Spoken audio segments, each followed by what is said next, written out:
Thank you so much, Philippe, and good afternoon, everyone. I truly appreciate your attendance now, and let's talk about our topic, data contracts from conception to implementation with a product mindset and our experience inside Adevinta Spain. Here we are, as Philippe says, we are Javier Carravilla and Marta Diaz, both working in a data platform at Adevinta Spain. Javier as a senior data platform engineer and myself as product manager. And well, let's go into the topic. First of all, I would like to introduce, for a better understanding of the journey, what is Adevinta Spain data products platform.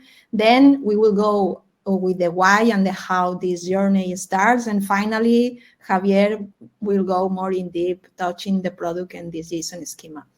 Adevinta is an online classifier with presence around the world in 10 countries, with well-known brands as Mobile in Germany, Leboncoin in France, Subito in Italy, and different brands also in Spain.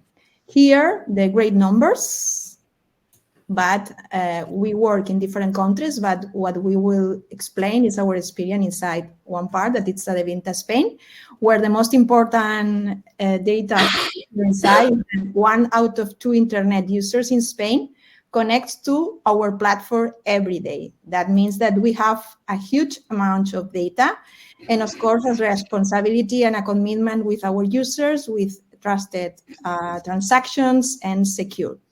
We are embracing the data mesh journey, and let's go with the why and the how this journey starts. Yeah. The situation was that the company doesn't trust, understand, or know the data they manage. And for knowing it better, let's have a look at our data lake.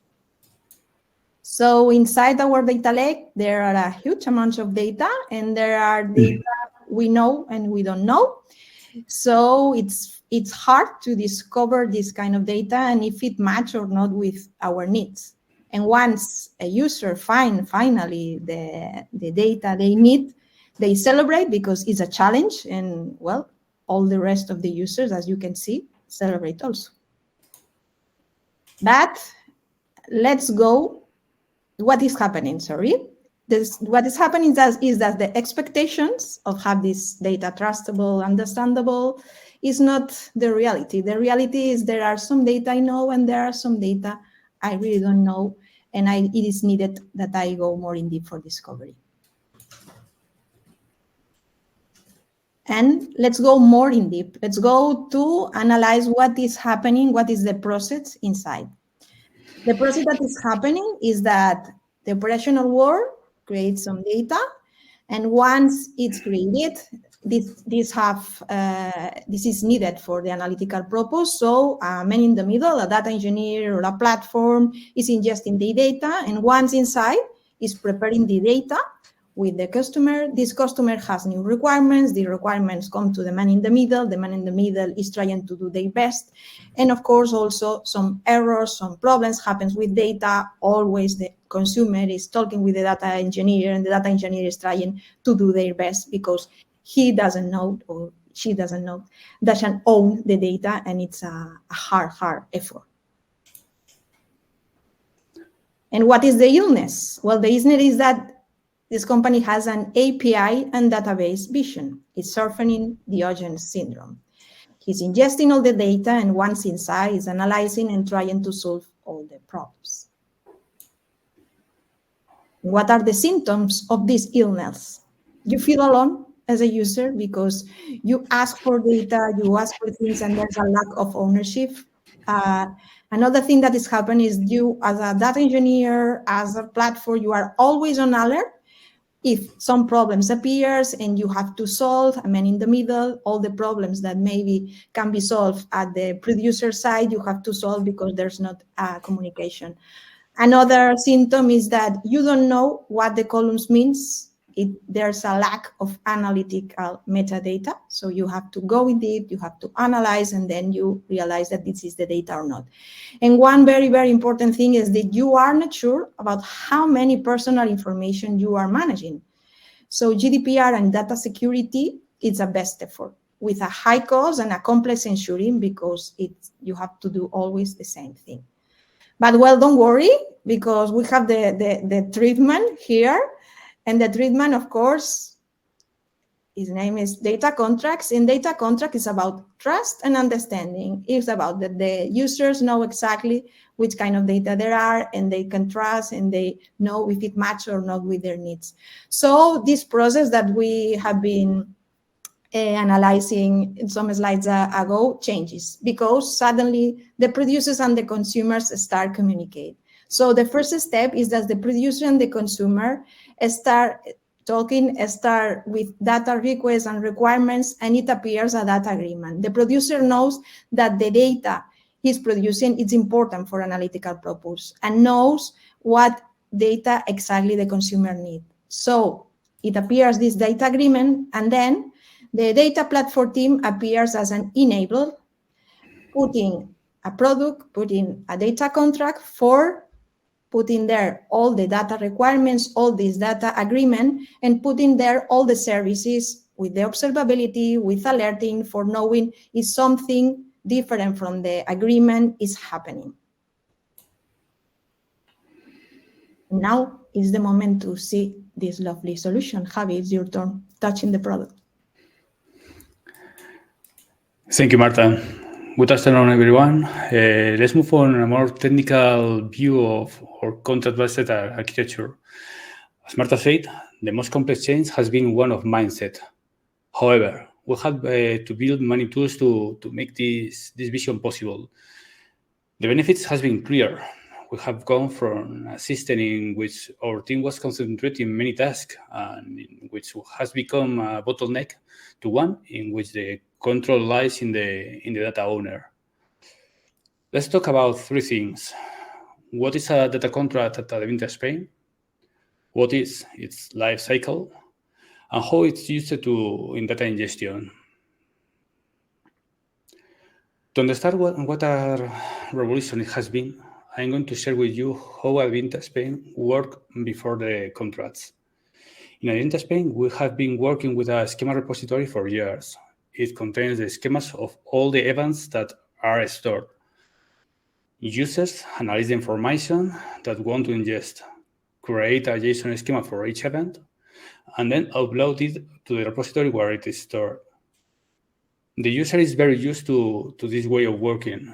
So we decided to reuse that way of working and get more out of something they were already doing. The schema contains the specification of the types of fields they want to store, their description and format validations. But that was not enough for what we have in mind. We had the information about what the data was, but not how it should behave. So we evolved this way of working and created the data contracts. The data contract is a JSON file. It contains the necessary information to control the life cycles of the data from the source. This file, in this file, we can see several interesting things. This first part tells us what information we are talking about. Its name, its description, its version, and very importantly, the validity of the data contract. We define this validity as the range of dates between which this contract is active. We don't know to store information related to a contract that is not in force. This is the link with the data schema we have just seen, so we're reusing it. This tells us the origin of the data. In this case, it's a Kafka topic. This section is one of the reasons why we decide to change the architecture. This is where the owner of the data tells us which field of the information are private personal data. We will be particularly careful when collecting this data because GDPR obliges us to treat this in a specific way and be able to locate it and delete it. SLAs and source give us information about the data owner's commitment to the service. The source is the minimum business unit that generates data. It could be a team or a project or a microservice. It could have many data contracts associated with it. The SLAs tell us how the owner is, and how often we can expect the data to be updated, how long the data fields will be kept. We will see later how we use this data to provide the ingestion service. Together with the schema, the SLAs and the source are part of the governance by design. Now, let's talk about the life cycle of a contract. As we said, a contract is a JSON file. The person responsible for creating this file and the owner of the data is the owner of the data. And at this stage, they are responsible for modeling how their information will be changed. When they are happy with the result, they will open a pull request in the data contract repository we have in GitHub, and this will trigger a series of validations through GitHub actions. First, we validate the contract itself. Since it's a JSON, we can apply a JSON schema to validate its structure. We also trigger further validation to make sure that the content is valid, name, source, paths. Finally, we validate that the schema is correct and backwards compatible. After validating and burning the pull request, we automate actions that create the necessary infrastructure to perform the ingestion. The delta lake tables that will store the data are created or updated. The tables only change when a contract changes, and this ensures the consistency with the data schema. We can find the information to do it in the schema itself. The metadata about the event is inserted into the catalog.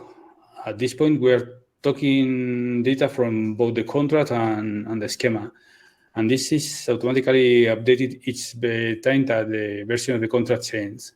In addition, the metric structure in Grafana and the necessary alerts are created.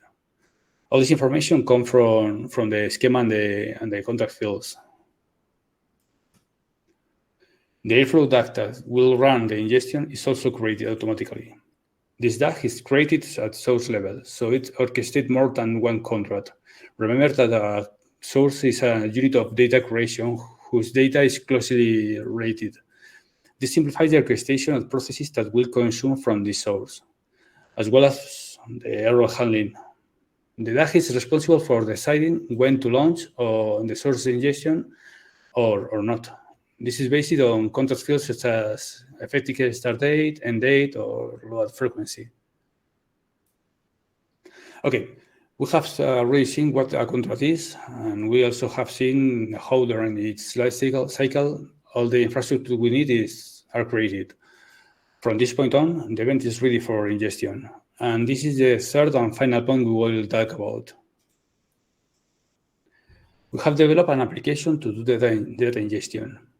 It is designed to be independent of the data it must process. As we will see, it uses the contract information to configure it itself. Fields like start and end dates, provider, or the specification of provided fields will be used. This way, we don't need an application for each contract, and it saves us the cost of maintaining many applications and simplifies the error handling. The application responsible for collecting, transforming, and loading the data is written in Scala with Spark, and it runs on Databricks cluster. The data producers are the responsibles for sending the information to be stored to Kafka. And the only condition we have introduced to be able to do this loading is to add some data fields, metadata fields in the information. These fields are used to locate and partition the data. In fact, they are essential if there are private data fields. To run the application, all it needs as parameter is the source, the event name, and the time range when we want to store the data. And this is where the things get a bit complicated. Obviously, the needs of a data producer will vary. So contracts will evolve, and new version will be created, and their start and their end time will change. This is why we find that the range of dates which the ingestion takes place is divided in several different versions. The application is responsible for downloading all these versions of the contracts and it uses these versions to process incoming data. It will be, the application will know which tables to store, which schema to apply, and how to handle the private data that arrives. This is the way we are sure that the data is stored as the owner wants. It is worth to taking a little about how we store the data. In order to be compliant with the GDPR, we made a plan with the data security team. And when we saw the data contract, we see that we will specify the private data that is coming in the data contract.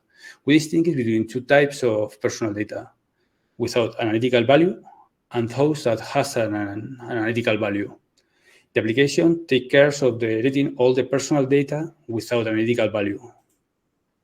We have realized that all the personal data is always necessary at the first place, but when you have to explain why it is necessary and you become the responsible of this data, it's no longer necessary. On the other hand, personal data with analytical value are more complex to deal with. We separate it from the rest of the information and store it in a common table. This table is designed to be easily joined with tables that do not contain private data when there is a use case that it justifies the use of this private data inside of it. This table has much higher level of security, and the separation also allows us to apply much more restrictive and fine-grained access policies. It also allows us to initiate on-demand and periodic data deletion processes to enforce the GDPR without losing the business data. This is something that usually is problematic in a data lake, where it is difficult to locate the specific data. Because of personal data is segregated and well indexed, it is easier to perform this kind of task. And the processes are audited by the privacy officer and it's fully automated. So it's for us. Okay, the other part you see below is the quarantine area. This is a special area we use to store the events that cannot be stored in the tables because they have any bad state or any problem inside it.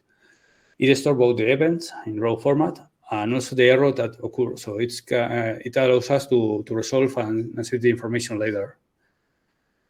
And that's all for now. However, the product is still alive and is growing with the new features. To summarize, we have seen what a data contract looks like in Adevinta Spain, how it speeds us up and prevents us from being a bottleneck, and how we use it to automatically configure the ingestion and how it helps us to comply with the GDPR. And now, Marta, if you want to conclude.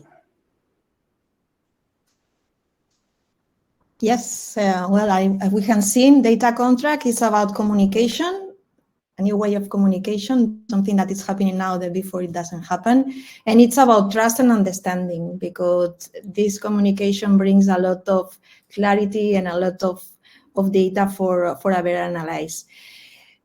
Consider it a change management process because as you have seen, it's not only technology, it have to happen that producers and consumers start working together. You have to think big, and now, Javi, and start small, yeah, this was the picture, and understand your business. One of the main important things here is that we take profit from the JSON schema have already happened inside the company, so the change management is more easy, and this journey starts before. This is a journey, as Javier says, because we are trying to understanding and to iterate from our journey and trying to put inside more capabilities for putting this governance to the left. And here, the team that makes it possible, the data platform, Adevinta Spain data platform team. And of course, we work with the users and the producers. And I think that's all. Javier, we are on time. And if you have any questions, go ahead. I think that we need maybe Philippe for the questions, no, Javi? Yes. So maybe we have to wait. I don't know if we can see if there's any question. Maybe we can read it, Javi? Oh, there's a question from Andrei Sochea. How do you balance the flexibility of data contracts with the need for standardized schema and interoperability across systems?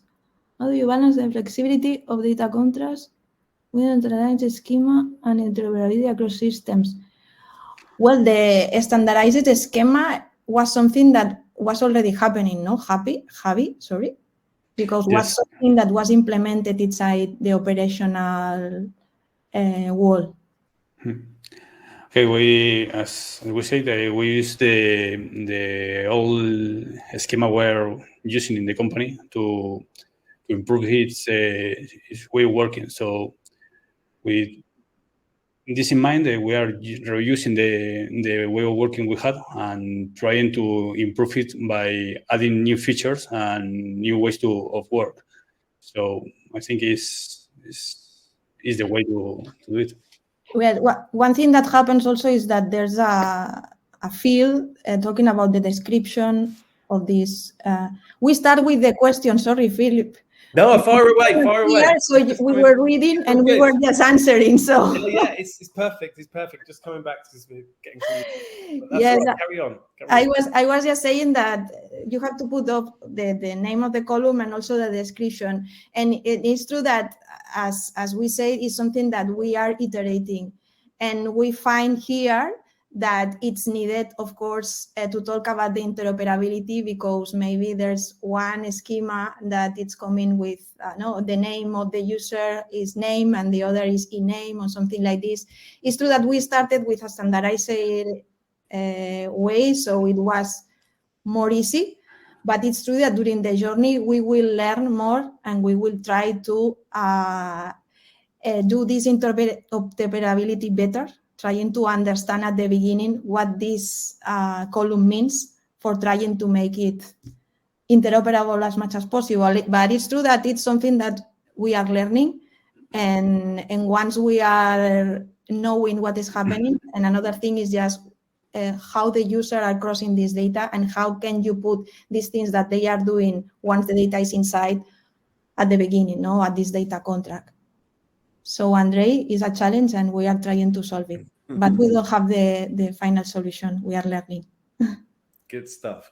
We've had one more question come in, which we've got time to take. So how are you handling the breaking changes in the versions of tables between the producers and consumers? Are you keeping multiple versions alive or providing access to something like testing environment to provide some window for consumers to adjust their pipelines/reports? And that is coming in from Marek. So thanks for that, Marek. Okay, we are working with different versions. So we have two kinds of versions. We are dealing with minor version that only change the version of the table we are storing, and this continue working in the same way. So we can handle many minor versions at the same time in the same table. But the major version will break this way of working. So with this kind of major version, we create another table and we go in parallel with both versions of the data contract. So we will storing the information from version 2 and the version 1.1, and we will live together. And is the user the one that has to work and join both information into something that they can consume. Anyway, in a moment probably the user will want to stop to ingesting the version 1, so it only has to stop by putting an end date to this version, and our application will skip this version and don't store any information about it in the future. So only we will work with the second one. Okay, wonderful. Well, I hope that's answered your question, Marek. So yeah, I can close out the session now. So a very, very big thank you to Marta and to Javier for joining us. That will be our last presentation of the day. We have one more panel discussion coming up after the networking break. But yes, a big thank you to you both for a super interesting and engaging session. Thank you so much. Thank you all. Thank you.